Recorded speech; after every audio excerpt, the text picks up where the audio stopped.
Mga mima ko, nung nakaraan nga, pinakita ko sa inyo si Therapy Aroma Balm, mga sister. Yung inaamoy-amoy ko, mga sis, kasi grabe, sobrang bango niya, mga sister. Hindi siya sobrang bango na kinakailangan mong ipabango, mga sis, pero nakaka-relax nga.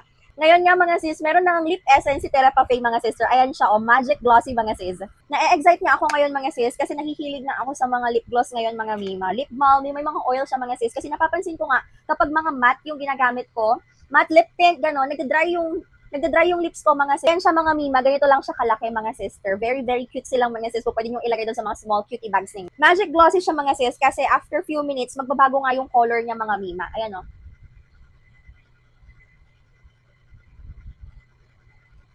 After ko nga magsuot ng mga may gloss, mga sis, grabe, ang moisturize ng lips ko, mga mi. Ang lambot nila, ganon. Kaya nagugustuhan ko na sila ngayon, mga sister. Dati kasi ayaw ko, kasi parang ang lagkit, ganon. Since na-try ko yung may mga gloss, mga sister, ibang klase, ang ganda na talaga, ang ganda ng atake niya, mga sister. After mong kumain, ganon, ang lambot pa rin ng lips mo. Tapos maglalagay ka ulit, mga sis, kahit na gloss-gloss lang sila. Mga mima, mag-switch na nga kayo sa ganito, mga sis, para ma-moisturize nga yung mga lips ninyo, para kissable lips kayo. Ganon. Ayan pala, mga sister, ang shade dito is Sour Candy, mga sis. Number 02 siya, mga mima. So, tignan nyo, mga sis, nag-iiba na nga yung color, mga sister. It varies daw sa iba't ibang tao, mga mima, kasi iba-iba tayo ng pH level, mga sister. Pero, mga mi, ang pinaka-importante dyan, it moisturizes your lips, mga sister. Ayan, oh, tingnan niyo, mga mi.